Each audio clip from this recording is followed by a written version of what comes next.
Yo, what's up, guys? This is Lizzie Jane, and you're tuning into another episode of the XO podcast. Today, we have two very special guests. We have Jack, otherwise known as Skybreak, and we have Dan, otherwise known as Paper Skies. Thank you guys so much for joining me today. Glad to be here. Heck yeah. Absolutely. So we were just discussing that. Jack, you are in New Jersey right now, and Dan, you are in Toronto, correct? Yep. Mm-hmm. So tell me about kind of what's going on in your state in regards to COVID and like how everybody's staying inside. Like, are you personally staying inside? Like, is your family social distancing? Well, over here it's a bit complicated. I know in a lot of the country at the moment, a lot of people are just like, fuck it. Let's just live life like we've always lived it. But Yeah. here there's just a really awkward balance. Like you have people that are ultra paranoid. Like I was supposed to chill with like a friend I haven't seen in ages this Halloween, and then last second he canceled because COVID cases, there was like 400 in the state one day and then like 450 in the state the next day, and they're like, whoa, there's a rise, I can't do it. Oh You my have people that are God. like super paranoid like that and won't leave their house, and then you have other idiots that like downright refuse to wear a mask because they think it's going to like literally kill them. It's So, like that it's like that anti-vaccine mentality where like they just believe they should like have their antibodies build up, but they don't understand they're putting other people in danger by doing that. So, yeah, exactly. Welcome to the States. There's a bit of everyone here, and the government's got they didn't used to have this same laissez-faire approach, like because they kind of are confident that most people are going to use their brain, but cases are on the rise again, and it's a weird scenario. But has it affected my life much? No, because I'm just a bedroom producer. So you're 18. Are you still in school? Are you a senior? No, I graduated this past year, and Okay. I was supposed to go to college this year, but I'm in a gap year right now. Okay, cool. Where were you going to Okay. go? I was gonna go to University of New Haven up in Connecticut, but nice. yeah, it's interesting what they're doing there because of COVID now. So some idiots had an off-campus party apparently, and of course, as people do, and rather than trying to handle it rationally, they are locking everyone not only in their dorms but in their little dorm rooms. You're not allowed to go outside for a walk. my You're not allowed God. to. You have to like sign out to use the bathroom in your dorm and What? everything. Yeah. And they deliver everyone the same meal regardless of like peanut allergy or anything. So it's like That's a lot. it's a shit show. It's a Oh shit my show. God. And you can either say, okay, I'm gonna go home, but they won't refund you for everything like the pool and the fitness center and stuff like that. Or you can stay in and just suffer in your little 2x4 cubicle. Sounds forever. like the gap year was a good idea. It really was. I kind of saw this from a mile away. So, but Holy it's been shit. all right. That's good. That's good. What about you, Dan? Yeah, I mean, starting off with the COVID stuff here, there was a point in Toronto where it just totally chilled out, and I made a tweet about it recently. I totally botched the numbers though, because I really don't care to get myself too involved in this kind of stuff. I just stay safe and follow the rules. Yeah. But yeah, there was like, I think a low of 33 cases a day being reported in Ontario. And we got to a point where a company that I work for, we actually hosted a small patio party with COVID restrictions and distancing and like 50 people limit. But it was nice because we could have people and still like a decent, size area that wasn't this huge parking, car garage, and hosted some pretty dope sets. It was a good time. And then, things are kind of coming back in again where we're hitting the second wave. A lot of people I know, know of people with COVID or have gotten it. I don't know as many people, but still some affected. And then me personally, I know I mentioned to you before we started, but I got some health conditions where I'm at a decent risk of not doing all right if I were to get it. Yeah. So I've been kind of quarantining myself for that reason. It was a bit of a bummer because on Halloween, I made plans to see two of my friends, and then they hit me up and were like, "Oh, actually, we're gonna go to a party." And I was like, "Party? What the? What are you guys doing?" And then, but yeah, it's the idea that like I wouldn't have gone regardless, of course, but I can't even with what's going on. So it's upsetting seeing people outside and doing this, but to be fair, I think people are doing a decent job of staying safe. That's why numbers went down so hard the first time, and I think it'll come back around again. Yeah, I mean, I definitely think Canada has taken a better, a more perfected approach to the whole situation than the United States. I mean, I understand the United States is bigger, but Canada's done very well, like trace by trace tracking, I guess, for the most part, where we've just kind of like, we lost that in the first 3 weeks of like March, where it just completely exploded. But I'm seeing that happen in other places because I live in Florida. So like we stayed like closed long enough for people to get over having a tolerance to alcohol to just like open up again. And it's just like there were crazy events all this past weekend, and it's wild because there are like clubs open and everything, and I have a residency at a club here, and they're throwing like pod shows and like masks mandatory, like if you don't have a mask you're getting kicked out, like all of that shit. And even that's like pushy, and like you walk out of our club and there's like bars and other clubs that are not like EDM focused, and no one's got a fucking mask on. Like I went into a bar the other day, and they looked at me like I was like an alien, like I was fucking insane for having a mask on. And it's just so crazy because you have like these agents and these managers coming down with these artists playing in these like venues, and they're like looking around and they're like, this is like a different country. This is just wild. I think a big part of it is just that there's this idea, I think more in the US than anywhere in the world, that COVID is almost tied to a lot of the political views that are going around, and especially with all the voting and everything happening there, that's all up in the air. People Our first mistake was politicizing a fucking pandemic. Yeah, and then it's causing a lot of disrest because, you know, wearing a mask or not, for some people's minds, I guess, like determines your views. Whereas in Canada, I mean, at least we've been chilling with the same guy for a little while now. Nothing really is going on, so we're just focused on the pandemic and not all these other problems, right? Yeah, and people are just being so selfish, and like you're absolutely correct. It's just wild that there's a worldwide pandemic, but yet the states are politicizing it. And it's just like, leave it to the United States to do that, especially coming up to the election. And it's just it's gonna be a wild ride. I'm very interested to see how this like next week pans out with the election, and if they're going to announce somebody, if it's going to be debated or argued against, which I'm highly anticipating. But I don't know. What do you think is going to happen, Jack? Oh God. Without revealing too many my views to alienate the viewers, I don't think it's going to be an easy one. It's going to be it's not going to be an easy one.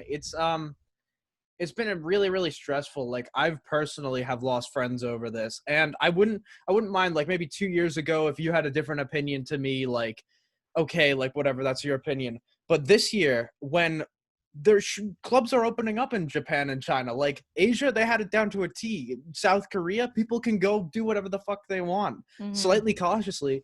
But because of all the fucking numbnuts that are all like, oh, you can't take away my right to breathe or whatever, it's just like, I've had friends that literally say, oh, I don't want to wear a mask, and they're in such a state of denial that everything is getting better because everything gets better after 3 months. It's just like, I've literally have stopped talking to people because of it. And if they didn't fucking politicize this, and the government just said, okay, let's just sit here for a second and like contemplate this and like work together. But obviously, they just love to just get people fired up because, oh, American pride and American values. It's just... Well, it's just so crazy that, like, I was talking to Josh from Mode Step the other day, and we were talking about how there's these third-party politicians who are trying to run and trying to bring the two separate parties together, and then they're, like, all of a sudden banned on Facebook and banned on Twitter, and they don't have a voice, and their voice is being silenced because, like, they want this division. And it seems like our government wants this division among people. And I feel like our nation is as divided as it's ever been for the last few decades. It's just crazy. Definitely. It's fucking terrifying. Like, it really has just become some people calling everyone else Antifa, and other people calling each other like right-wing numbnuts and stuff. And it's just like, it's wild. Just like, we're human beings. There are people in between that just want to like live their lives. But it seems every day, if you fall even slightly onto one side, they're going to try and make you think that the other side is ghastly and you can't be friends with anyone on the other side. Absolutely. Regardless. And it's like crazy, like seeing how like some people our parents' age act in like the out kind of outlandish things that are being said on Facebook and like X, Y, and Z. And I feel like our generation just has like a completely different outlook and different like sense of like morals and how we approach things than I feel like people who are a few generations older than us. And I think that's just like the evolution of time and the evolution of how we view things. But I truly believe that like my generation and your generation have the power to kind of foam and form our future into what it's going to be in the next 2 to 3 decades. I think instead of just getting all riled up with issues and getting mad at people just need to work more to educate, you know? Like I can't stand, I guess, some of the cancel culture on Twitter and how, you know, there's like young kids who are messing up and saying really stupid things, like of course, but instead of kind of teaching them a lesson like anybody, you know, should to a kid, it's kind of like, let's shun this person out, you know, or make fun of them or just use harsh words against them for no apparent reason, even if they mean literally nothing. And that kind of attitude isn't going to be taken well. Like it's just going to lead to more, you know, that person bugging you because they're not going to agree with your views if you're just being rude to them. And like with the social media thing, I just feel like people are like angry at the world just because of everything going on, whether they've lost their job, they've lost a relationship, a friendship, something that they had been working towards that like personally, I'm sure you all know as well as myself, like 2020 was supposed to be a very big year for a lot of our colleagues, you know, whether it was yourself or your best friends who are artists. And, you know, we've all lost something, like we've all had to make sacrifices for it, but it's kind of like taking that 30-second break before you type something and send something on like on a social media platform, because, you know, if these people were sitting, whether it was webcam to webcam or face to face across the table from each other, they would never say things like this. Most people would never have the guts to say that there are certain things that they're saying on Twitter. And it just makes me so mad because it's like, I totally understand we're in a pandemic and I totally understand all of this stuff, but you've got these consumers or listeners that are involved in the scene of electronic music, and these people who spend their, you know, their livelihoods on going to raves, going to festivals, and you guys all know those kids. And it's like some of them act like they don't want a scene to come back to. And they're just, you know, and it's just like, if we keep pushing down this direction and the cancel culture keeps going, and I think it's lightened up a little bit, but I'm scared to see what's going to happen after the election, because people just want to take out their issues on other people who they don't relate to personally or know personally or care about personally.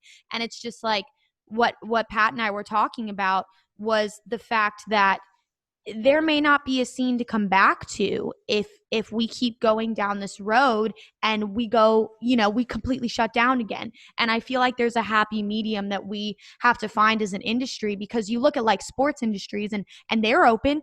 The Bucks down the street from me are having games with 40,000 people every week. You know, how crazy is that? Insane. It's pretty wild. But during this like time of quarantine, have you guys just been like pumping away at music? I mean, you guys have been releasing pretty consistently. I know like the whole like quote unquote bedroom producer thing, I know that fits you guys like mold for mold. So I feel like this is like a dream time. Look at, there you go. Bedroom producer, done and done. But, you know, have you guys taken this time to really like experiment and be like, okay, what the fuck can I do that I normally wouldn't be on a deadline or a timeline to finish? Yeah, I'll let you start, Sky, because I feel like I'm definitely going to go off topic. Fair enough. Yeah, so what's kind of how works for me is I actually self-impose deadlines. But this year I definitely, even before quarantine, I was just very fascinated by the style of like Ace Aura or whatever, and just that melodic convolution movement. Reverb. Convo, reverb, except I do a different thing, which I might get into. Okay, but, that's okay. I came from a very melodic direction to start with. Like a lot of these people trying out future rhythm and stuff, kind of were starting out as like dubstep producers that already knew all the sound design tricks and stuff. I came from a very different community. I made a lot of super saw epic melodies stuff last year. And so this year, I really just kind of wanted to challenge myself to like get good at sound design. So I've been doing sound design jam after sound design jam, watching YouTube video after YouTube video. And I've just really been trying to expand my more production side of the palette because I have a fuckload more time to do it. So who are some of your favorite YouTube videos to watch, like when it comes to sound design? Definitely AU5's project breakdowns have absolutely been monumental for me, not only for just like specific sound design techniques, but just generally like his experimental mindset is just like, ever since I implanted that into myself, I feel like I've taken so many more risks with my music. And I will say some of my unreleased content is genuinely some of the best music I've ever written, like hands down. Like y'all ain't seen nothing yet. He's a genius. Oh yeah, he's you. an absolute genius. He's some of my favorite tutorials as well. So what about you? Yeah, this goes back a bit, but for the last year and a half, I was running a record label called O4 Collective, and that was taking up like majority of my time. It was something I don't think that would caught on to a big audience, but the community that we built, I think, was really dedicated. I'm particularly so happy with all the artists and the talent that we were able to bring on board. Okay. Looking at the discography, like I'm just blown away by some of the works that these guys have been able to crank out, the numbers of followers that they have. But I spent most of my time doing that and really diving into like the business side of music and taking a different approach to learn how to promote myself on Spotify, through different socials, target the average audience, just average listening audience, instead of just that producer circle that's on, Twitter and SoundCloud and the places that we're used to interacting with every day. Yeah. And it was super useful. But then after about a year and a half of doing that, I realized it was taking up more time than like a full-time job. Spending like 6 to 12 hours a day working on this. I think anyone who has worked with the label, it's a lot. The amount of work you got to take on, especially if you have a small team. And I'm down to approach the idea again, but we took a pause on it, and I want to come back to the idea maybe 3-4 years or so, just when I have more funds to work with and I'm able to hire a bigger team, because I saw no real decline in the work that we were doing. Things were consistently growing, and we were getting more notable artists taking note of our stuff. But it just was something that was so much of my time that for me personally, when I'm not established in my life, it wasn't good to be spending all of this time working on establishing other people, sort of deal. Absolutely. Coming back to it, I think would help, but that was a major thing I was doing during COVID. Only stopped that, I think, about a month and a half ago now. And since then, I've just been back on music, focusing on Paper Skies. I've got releases set up every month endless time, like just lots of releases set up. That's awesome. Tons of new content too, besides music. Like me and Sky just finished up a huge back-to-back mix that we premiered yesterday night that got really good receptions. We got on the front page of Twitch and everything. Oh, no way. Yeah, that's fucking awesome. What event was that for? I know it was a virtual event. It was like virtual bass or something, right? Yeah. And then you played stuff together, I guess. Sorry, what'd you say? Say that one more time.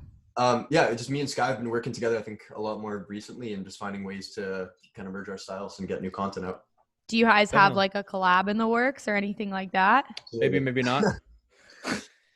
maybe not. You also played the Minecraft festival, right? Yeah, Disciple Block Party. That was so fucking surreal. I know you've had a ton of guests that are like a little bit more bigger, prestigious than me, but imagine all of a sudden, after about 6 years of producing and like being inspired by these people, you're suddenly just thrown into a VC with fucking Fox Stevenson, Virtual Riot, like Mode Step, and all these like crazy names that I've been listening to literally since I was like 10 years old. Trust me, that moment for me was not that long ago, so I understand. Yeah, you have to pretend not to be a massive fanboy and just like keep your cool. Like, yeah, I can do this. Okay.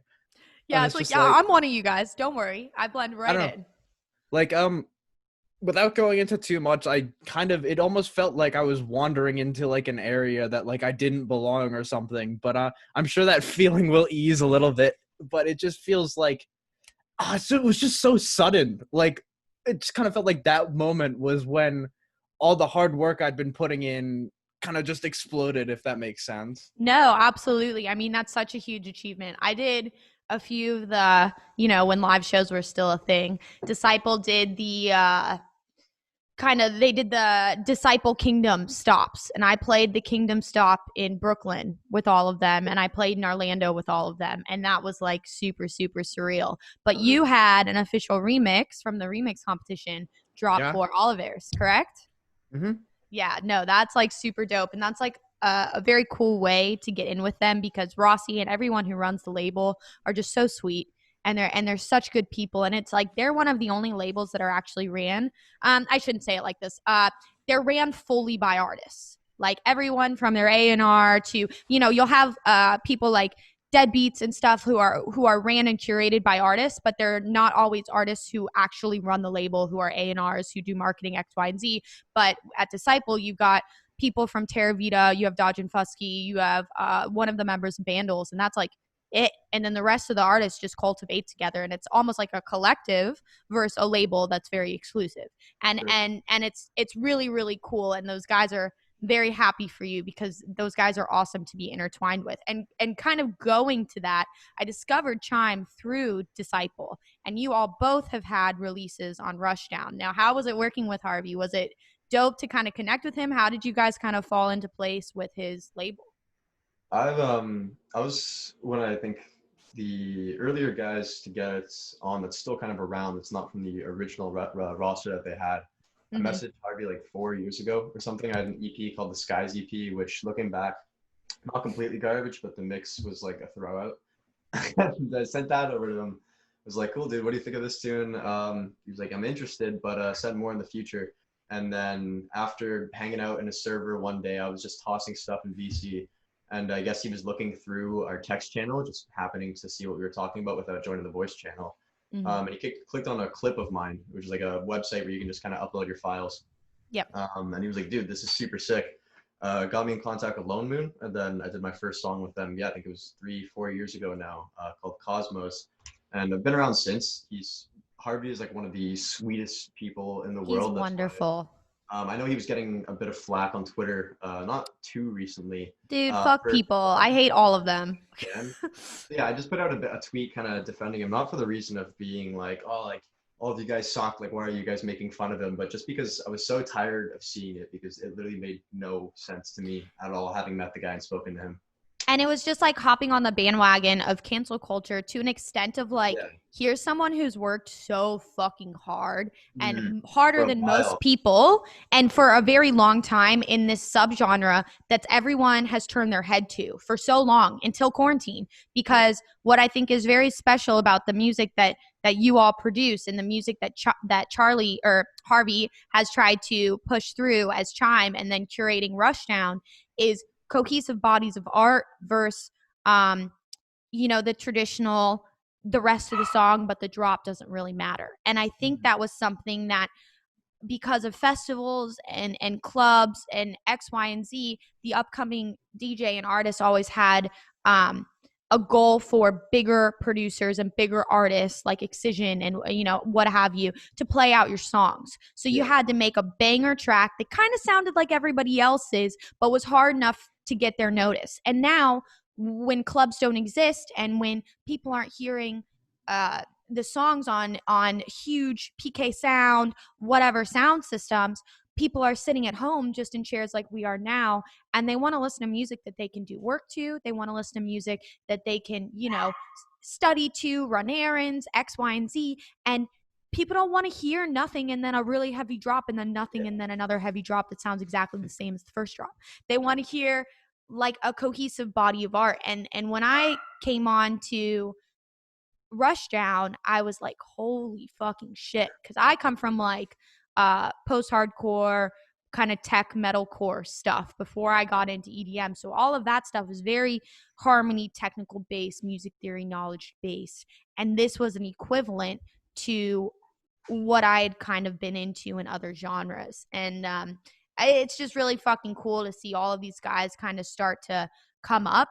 And in regards to, Harvey getting some slack, I think there's so few people doing this legitimately that there's really room for everyone. There's room for more than one label doing it. That's my opinion. No, for sure. I think that like the love-hate relationship right now between future rhythm and color bass, for me personally, I don't even like to get involved in it because it's just non-existent in my brain. I don't understand how people can be up in arms about it. But I think there's again like place for everywhere to sit, and people should be less focused on making a certain genre or a certain style and just kind of doing what they want. And in my, all the years that I've been at Rushdown, I've seen from the point where Ace Aura got involved, how the sound has kind of shifted and how the artists have kind of been reflective of that. And it's made Rushdown feel a lot more like a family and a collective of artists kind of unifying a certain sound. But in the case of myself, and I can vouch for, I'd say most of the artists at Rushdown, we are realistically just trying to create our own styles of music. Like, sure, the influence comes from other artists, maybe some more than others, but like myself, I've always just stuck to the sound that I've wanted to produce. and been able to get content out just naturally that way. Yeah, no, absolutely. What was your first release Right. on Rushdown, and how did you meet Harvey? Well, my first release on Rushdown was am I hearing a knock? No, I'm just schizophrenic, sorry. No, I'm kidding. Basically, Whispers in the Forest was my first release, right? I always could get them confused with Angels and Demons. I just blank out 2019 for some reason. But yeah. So it's actually a funny story. Neil and I have been friends for about 3 years, Neil being storyboard. And he lives in Connecticut, I live in New Jersey. So of course the central point is New York City. So Yeah. one day last February, I think we were chilling in like a Discord call, and I just thought, hey, like, why haven't we chilled in the city yet? And he was like, wait a second, that's a good point. So like that weekend we chilled, we went out for ramen, we just kind of walked around the city. I missed my first train, so I had to like dick around with him for an hour. Oh no. So we just kind of sat next to New York Penn Station in like this little plaza area, and he was like, collab, bro? I was like, yeah, let's do that. Because at that point, he had confirmed his release for Castles in the Sky, which was his Rushdown debut. Yeah. So we were like, okay. So we go back to our houses. That night, we come up with like a super cool idea. And we just we worked really well together on it. We tried to give it like a Zelda vibe. And he sent it to Harvey, and that was that. And then, what do you know? I wasn't expecting Rushdown to be such of like an inclusive, like cool family. I was just like, okay, here we go, another release. Like, I'm excited to see where this one goes. But it ended up being, in my opinion, a release that was such a great gateway into so many other awesome opportunities. Absolutely. I'm really grateful I missed that train. I mean, that's how I kind of discovered you both, was through Harvey's label, for sure. I mean, had you guys been independently releasing or releasing on like other labels prior to working with Harvey? I was doing a lot of independent releases prior to working with him, and even ever since I've been on Rushdown, most of my releases have been kind of just all over the place. But I mean, I continue to stay like as engaged with the Rushdown community as I can. But yeah, releases have been all over the place. I've really been pushing my music, I think, in the gaming community. I've got a lot of young listeners, and that's why I try to usually keep my cool on Twitter. Recently, it has not been, but try and keep things nice and organized, just because I know I've got a lot of younger faces that are kind of there, especially from the Geometry Dash community. I've had some of my tracks be in like Geometry Dash custom levels that have gotten like hundreds of thousands of downloads. What? And I had no idea until recently. I was like, what the hell? That's crazy. But those people will grow with you too, especially since they're younger, you know. But Sharks, shout out to him. He's great. We love Sharks. He told me to start uploading to Newgrounds, and it was such a good decision, especially for the type of music that I'm making. Being originally a lot less on the dubstep side and more, like Skybreak was saying, focused on just like melodies and cool drum patterns and things that are a lot easier, I think, to make into a jumpy video game kind of experience compared to like a heavy dubstep tune. So you said you were uploading to something called Newgrounds? Yeah, Newgrounds is like a sharing site that's been around for a super long time for animators, musicians, video game creators, tons of stuff. It's this creative community. It was really popular in the earlier 2000s, and it's kind of died out more now. But the one single game, Geometry Dash, has managed to keep it alive just because musicians will upload their music, and then kids will make levels, and tons of other kids will play those.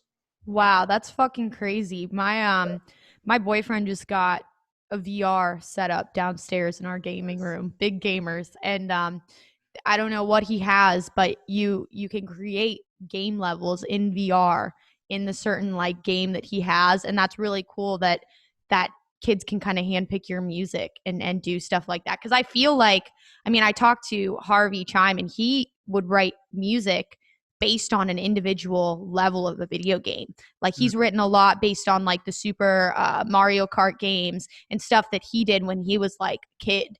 And I think that's really dope. And I feel like there's great money and there's such like a home for the music that you guys predominantly make in video games. And like labels like Monster Cat and other labels really work closely with these guys like Rocket League and stuff. I know AU5 and Chime just had I think their song called Voidwalkers in Rocket League this year, which is crazy. It's crazy. I think one important thing for any artist, no matter what style of music you're making, is to target multiple niches, Because if you're just aiming for one wide category, you're not really going to be able to explode beyond a certain point. It's kind of like a brick wall that you're going to hit. And if you look at any real major successful artists, and I say successful as in not a couple 100,000 listens a day, but upwards of 1 million. Guys like Marshmello, Skrillex, the reason why they're so big is because looking at, for example, Marshmello, who I'm not the biggest fan of his music per se, but the way that he does his business and the kind of audience he targeted is a super good reference point to look at. There's the whole gaming community, very young kids. He's got rap, that's a whole completely different side. The pop stuff that he's doing on the radio, merchandise, random shows, like stuff on Instagram, and just targeting and having multiple streams of like creating content for people to actually ingest instead of just one thing repeated every once in a while that you're hyping up. That's how you really garner like a huge community. And it's something I'm trying to work on myself right now. But it's hard to break out of those small circles and know which communities are the right ones to target for you in that moment. Because depending on what you're making, and if you look at an artist like Virtual Riot, I think that's what his attempt over the last few years has been with making dubstep and then future bass and then gaming music and then kind of moving all over the place, is that you're grabbing all these places. And that's why I think he's such a known figure on Disciple compared to, a lot of the other dubstep artists who have been focusing on dubstep for just as long as he has, but primarily dubstep, right? Absolutely. And I mean, yeah, it's just, and it's very much so trial and error, and to have those different demographics that exist independently instead of mushed together is, you're correct, so important. And I think that's a lot of the issues where a lot of producers, DJs, whatever, in the strict EDM community face, and they reach this block or this wall where they can't go any further, but they've already made it so far, and they have a hard time circling back to a lower level in a different demographic field and growing up, so they just become stagnant. And I feel like with the next generations of artists coming up, especially during this time of quarantine where you've had to become really simply innovative in what you're doing, especially, for example, if you're here in the United States on an artist visa and all you can do is make money off of performing or doing something related to your talent, is becoming innovative with how you're presenting your music and using your music. Like, I have a publicist for the music that I make that isn't Lizzie Jane related, so it can be shopped out to see, if X, Y, and Z is interested in using it in an independent film or a commercial or stuff like that. And you've been doing the same thing in gaming. And I mean, what do you think about that, Jack? Is that something you're interested in doing kind of down the line? Well, potentially making like music for video games. Yeah. That would honestly be a dream, because video games have definitely influenced the way I work. And kind of going off on a bit of a tangent here, I actually had a conversation with my buddy Volant a few months ago about how kind of the music that we listened to very subconsciously as kids, like for me, I'm a youngster, that's the word. Yeah. So I played a lot of Wii games, so I use a lot of quirky like Mario Kart like chord progressions and like Zelda-ish melodies and like, I don't know, that kinds of stuff. A lot of anime chords, a lot of Sonic-y milky leads. Like, Yeah. Obviously my ear, that's going to be what I gravitate towards writing, whereas Volant was a very big PlayStation 2 person, so they love those choppy drum breaks, those like ravey 90s shitty sound card type beats. Yeah. So that's obviously going to influence what I'm doing subconsciously. So if that circled back around to making more video games, I think that would be simply awesome, because being influenced by something as a kid really engrades it in your mind. So I feel like it would be not only a breeze, but a blast, In fact, some days I almost think that's the career that's more for me, because my music doesn't necessarily go dummy live, most of it. So, but I think that's starting to change. I think when we go back, people are going to love to hear the kind of music that you guys are making, because people have never gotten to experience it live. I feel like the only types of like melodic takes that you've really ever seen live is more like the Millennium Seven Lions kind of melodic direction. And I feel like melodic rhythm, color bass, whatever you want to call it, because it's really the same thing, goes fucking off live, because it's got all of these layers that's not atonal, which is what the traditional, dubstep bass structure usually follows. And instead of that, you've got the saw waves and the bass and the resampling, and you've got the layers and all of this stuff that just makes up for a massive sound on a club system. I think at any style of music, though, like, it's just about being a good DJ and knowing how to DJ your type of music, Correct. But whether it's chill stuff or it's something heavy, it can always be a good set. You just have to know how to get the audience into it, especially if it's not with the type of music that they're used to hearing in a live setting. Like I know some of my favorite sets that I've ever been to have definitely been some chill ones, guys like San Holo, Flume. But Flume, I've been yeah. to tons, way more. In fact, like heavy kind of like thrasher dubstep sets. And they all have the same impact, but in different types of ways because these DJs know how to create the environment for their set. So in the case of me and Jack, we were even saying after premiering our set that we made yesterday, how cool it would be for us to do, an actual back-to-back one day, just because like the music falls in line with a certain style, and to us having enough like original content just between the two of us to fill up a whole set and have it stay consistent in terms of the emotion you want to feel, but not so consistent that it's boring. There's a lot of switch ups, a lot of different changes of pace, style, genre, but the same sort of set of sounds and the way you're going to perceive it. It's not too hard on the ears, a lot lighter, more colorful, crystally, and every artist has their own words they can kind of use to describe what that experience is. It's so much brighter, and I always used to like reference it when people didn't really know what it was like 3 or 4 years ago as like intelligent dubstep, because I feel like it makes you like think, like you're like, oh shit, and but there's yet like a cohesiveness to it. Like if you listen through, I'm sure any one of your virtual sets or like one of Chime's live sets, there's all of these changes and there's key changes and vocalists and all of that stuff, but yet there's still like that same riding consistency through the whole hour 90-minute set. Have you guys like kind of had your take at playing a bunch of live shows yet, or Nope. no? Okay, what about you? I was just actually about to start my first live show like the week that quarantine like hit, when we went actually into lockdown. No. But even when the news of Corona was still going out, they were like, no, dude, we're gonna get you out right before it hits, don't worry. And then next thing you know, it goes. But it gave me a cool opportunity. What basically happened was I messaged the owner of this company called Bass Army in Toronto, who does a lot of local shows. I know them. Yep. Yeah, and I hit them up and was like, hey, I'm a local artist, never played a show before, any chance you'd be interested in giving me a spot, right? And the owner got back to me and was like, this is not really how it works, try again later, sort of deal, right? And I was like, oh man, that sucks. But then he messaged me on his personal account later and was like, oh, actually, I have your track Comet in my playlist. I was listening to it with my girlfriend like in the car the other day. And I was like, oh, shit, like that's awesome. Thank you, man. Dude, I'm telling you right now, as somebody who does like talent buying for like at a regional level, like being an actual producer in this day and age will put you ahead of any fucking DJ. So the fact that you have a discography and a catalog, yes, it's important to learn CDJs. Yes, it's important to have song selection and not suck, because at the end of the day, no matter who it is, you want somebody who's going to be able to read a room and control it well. But at the same time, bringing that catalog that you both already have to the table, you guys already have 40% to 60% of the game beat. If you're bringing like the experience, then that's unique, because you're not playing out other people's music or other people's ideals of what their set should be. It's really your own. You're creating it from scratch. Yes, and especially when you have musicians and artists like myself in the talent buying position, which doesn't happen very often, but when it does happen, there's a huge level of respect for people like you, because and the average consumer too, who's really involved in like the electronic dance music scene, can tell when somebody's playing their own music, and they can tell when somebody's playing just everybody else's music.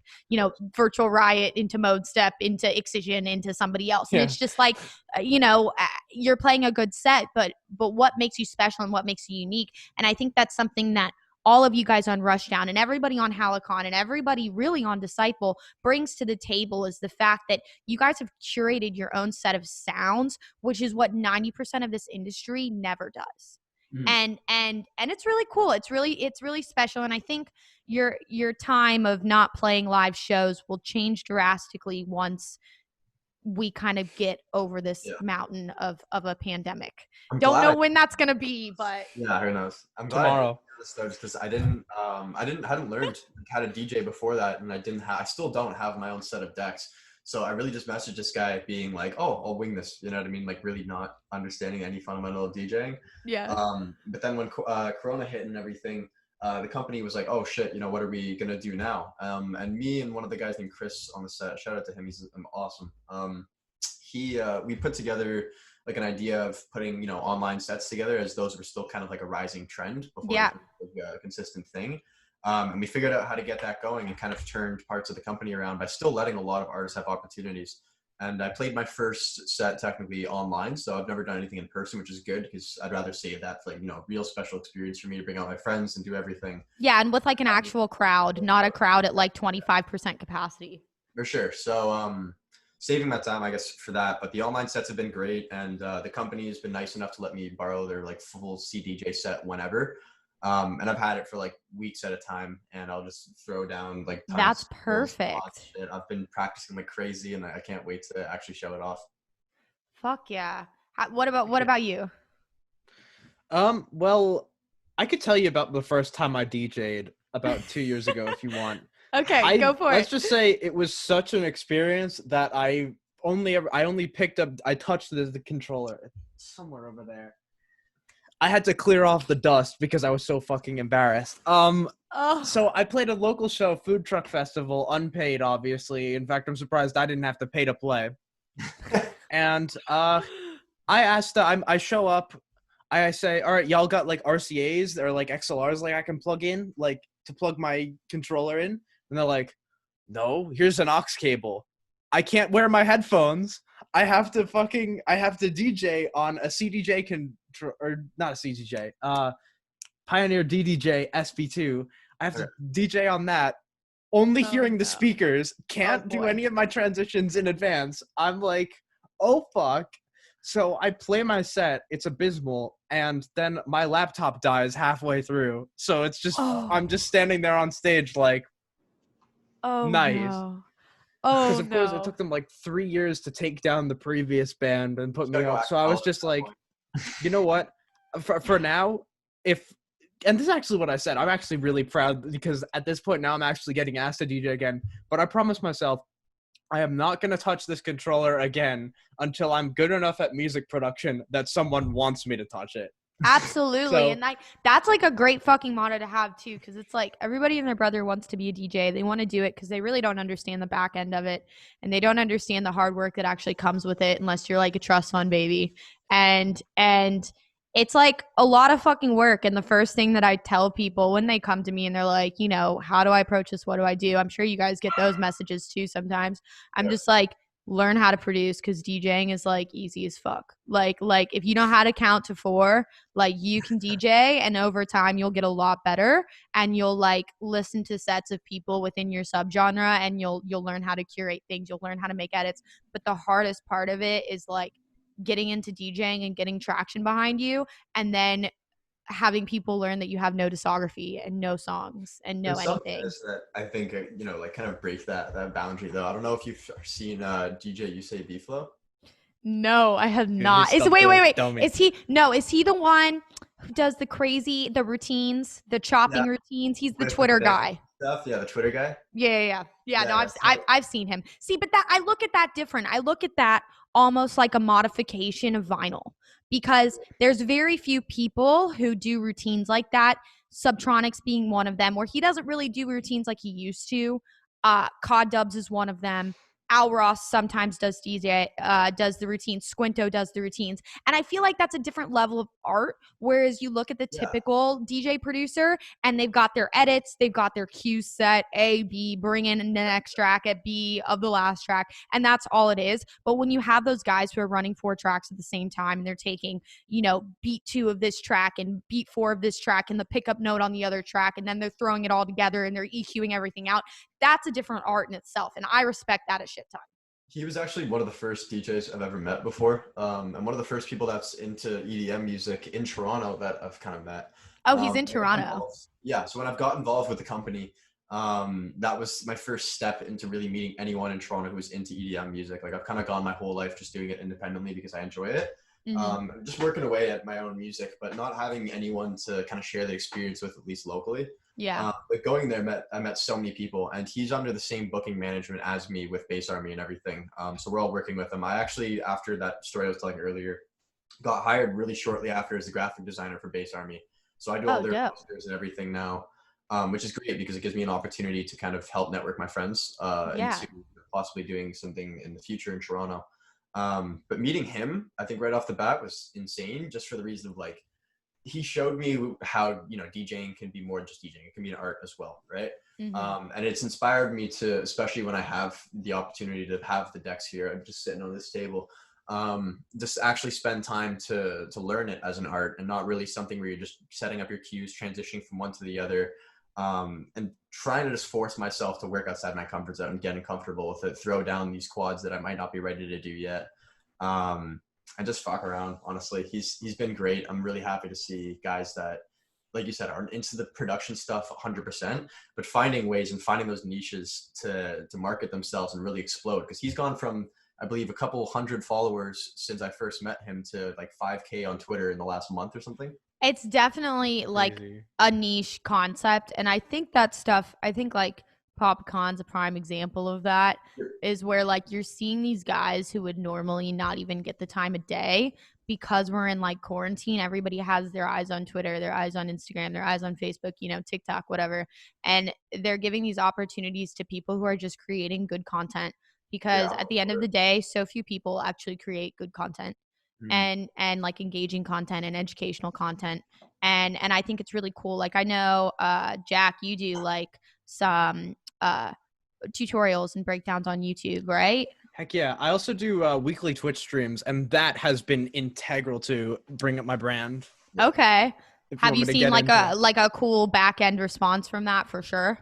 Oh, definitely. I started out back in March with just my entire layout was the cover of my debut album, or not my debut, my second album, Above the Clouds. It was just that with no text or anything, a webcam and FL Studio, and that was the layout. And I started off with like 10 viewers, but on Twitch, I actually attribute Twitch to anyone actually giving a fuck, because then people are browsing that all over looking for someone to review their tune for any form of promo. Yep, and absolutely. That's a really niche fan base. So as I started to more and more of them, I tried my best to give high quality feedback and provide high quality content. Now people pay for that. That's like a lesson. Yeah, it's a lesson. And basically every week I've seen a bit of growth on my stream. I've changed at least one thing, no matter how subtle, on the layout. The layout's getting better and better. The fan base is getting better and better. And people, that got my name out there quite a bit. Like, doing Twitch is the best thing I did this year, like hands down, because it's also really fun. I just get to fuck around in FL Studio for an hour and listen to good music. Like, and it's like a great way to relate with like fan base or new fans who you would not really talk to ever. And you get a totally different demographic of people who are on Twitch opposed to like every other mainstream form of social media. And I've noticed the same thing too, because I do the feedback demo streams and I try and do that weekly. And when March came around, though, I was doing like a DJ set, a production stream, and a feedback stream, because I was like, this is the way it's going to go. That's when you saw everybody start to do streams, everybody start to do this and that. But I think you and I kind of sit on the same level, where we're not on a channel where you're getting like, oh, the only way I'm going to review your feedback stream is if you subscribe to me or if you submit it in the Discord. You're just there to like engage and give them actually quality feedback. And I feel like people who normally wouldn't get the time of day or don't necessarily have the funds, because everybody's struggling to make a donation or make a subscription, I mean, those people are kind of indebted to you and will really appreciate you for the rest of, hopefully your career, and follow you on your way up. No, definitely. And it's just like, if you're giving them this stuff for free, you're giving them this stuff for free. Like, I know Eliminate, you have to sub to just do feedback. I know Vandals, it's like $15 for instant feedback. But these people, they're going to see you listen to their song, and it's just like, you really just get to fuck around with them for like 2 hours. Like, it's just a lot of fun. And they get their songs in front of other people too, No, totally. It's become a bit more of like a communal hub. And what I've wanted to do for ages is like a mega collab with my fans. And finally, I think it was like 4 weeks now I've been working on it. Every Sunday, they all send me a ton of samples and I try to flip them. And it's just been a really fun and engaging time with the community. And it's like, kind of like, it's one thing to just be like a fan of someone's music, but also it's another thing if the person treats you like a friend and you get to spend 2 hours with them, as well as a ton of other people that are eager to get feedback and watch someone produce every single Sunday for free.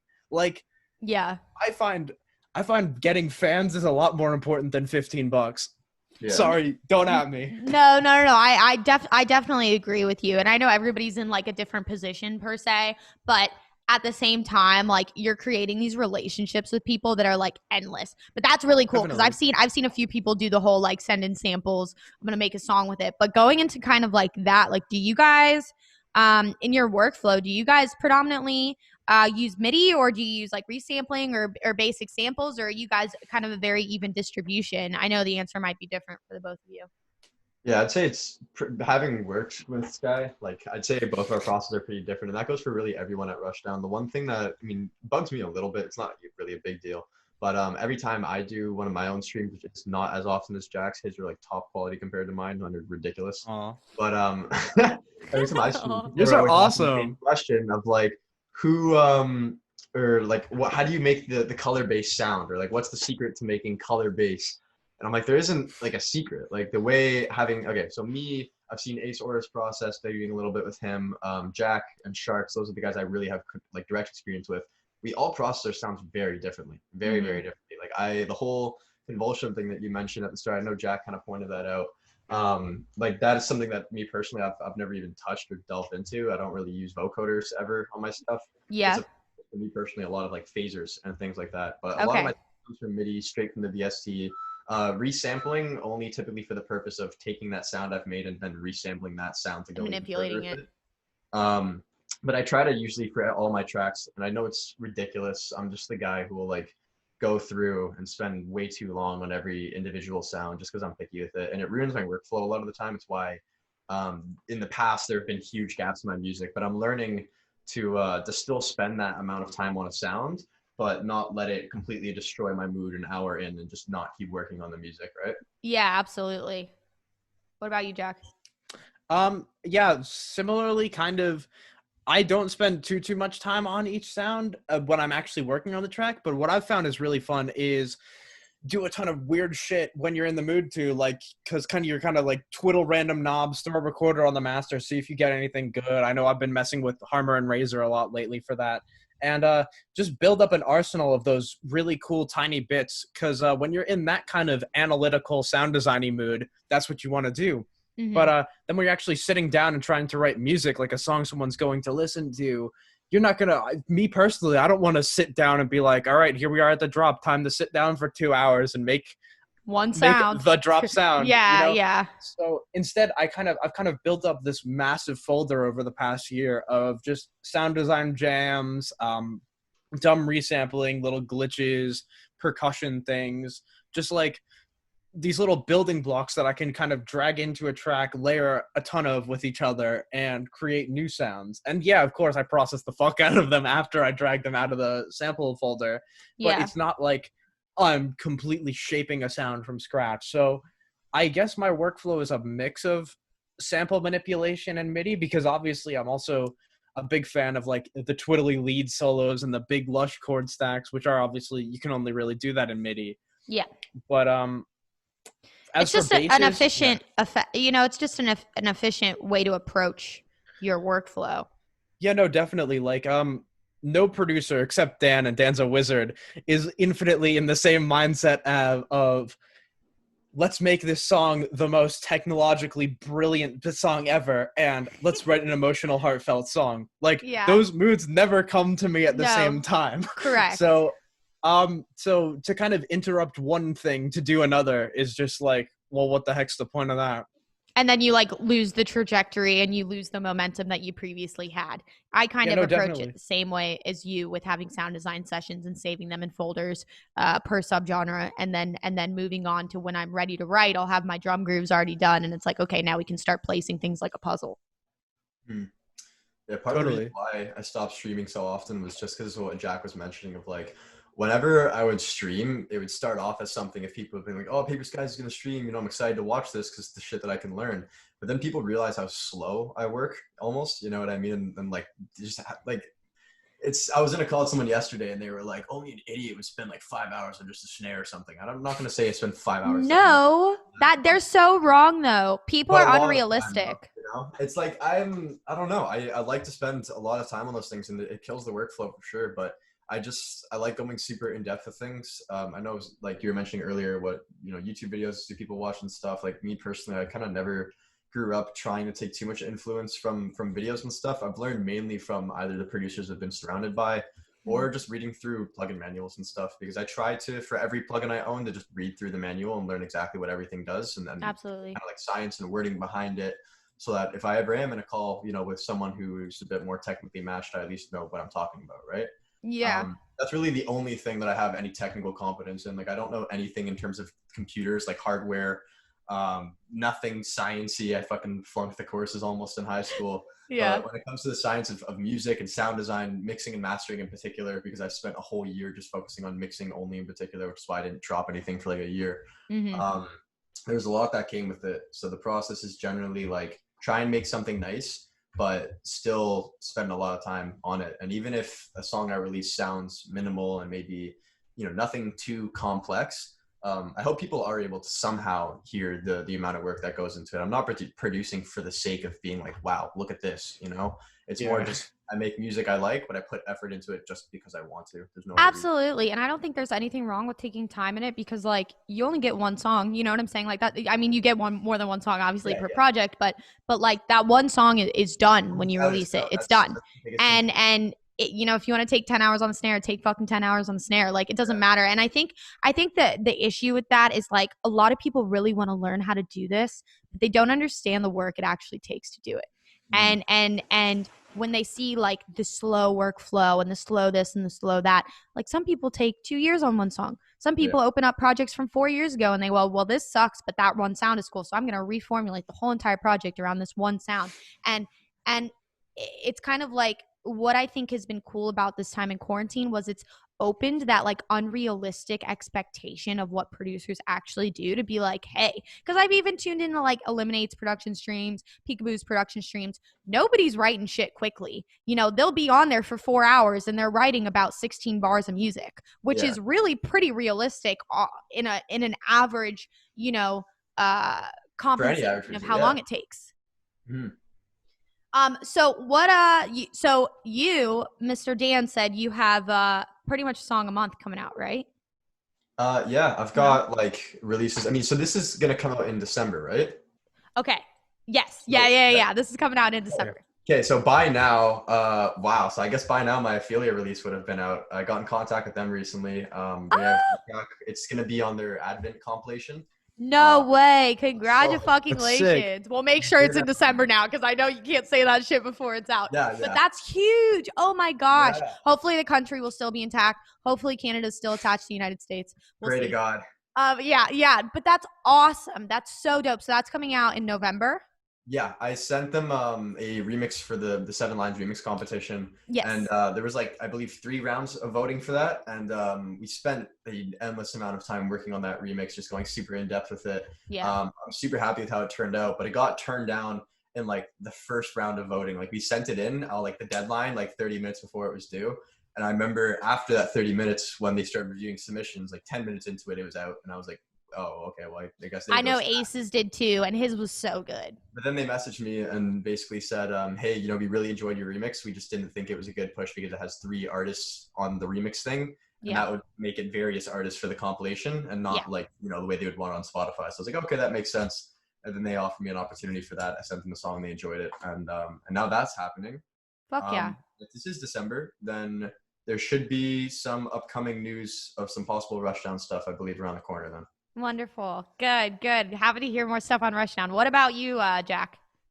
Yeah, so by now, my Disciple release is out. If we're in the December, which is pretty wild. Compilation, single, EP? It's on a compilation. It's basically color-based volume 2 if it was released on Disciple. I'm literally going back to what you're saying before about how more people want to listen to melodic stuff. Disciple totally hopped on that. And they're releasing saw what Virtual Riot just released. The song he released. Oh my god, it's so fucking good. So fucking good. Yeah, But yeah, so a lot of people like Sharks and Eric, aka Sora, and Chime, they all have tunes on there, and awesome.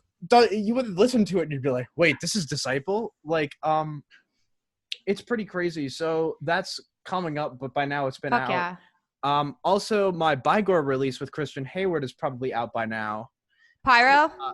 Buygore. Oh, that's a funny one. It's called Loveless.